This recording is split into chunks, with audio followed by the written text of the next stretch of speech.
এই ছবিটা ভালো করে তুললেন, এটা কিন্তু প্রিন্ট দিও।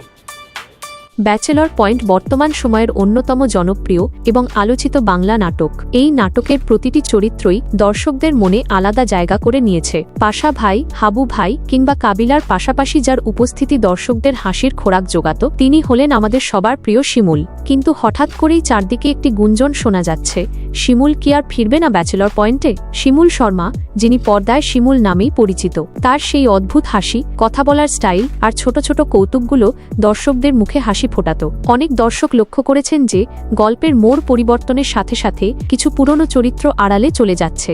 গল্পের খাতিরেই কখনো কখনো প্রিয় চরিত্রদের বিদায় দিতে হয়, যেমনটি দেখা গেছে ব্যাচেলর পয়েন্টের আরেকটি চেনা মুখ আরেফিনের ক্ষেত্রে।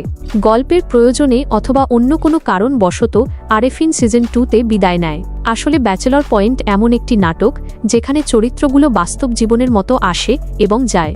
নির্মাতা কাজল আরেফিন অমি সবসময় গল্পের প্রয়োজনে চমক দিতে ভালোবাসেন।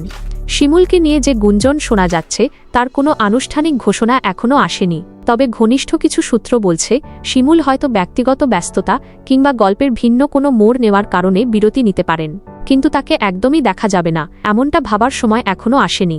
শিমুল ছাড়া ব্যাচেলর পয়েন্ট কল্পনা করা অনেক ভক্তের জন্যই কঠিন। আমরা আশা করি গল্পের প্রয়োজনে সাময়িক বিরতির পর আবার ফিরে আসবে শিমুল।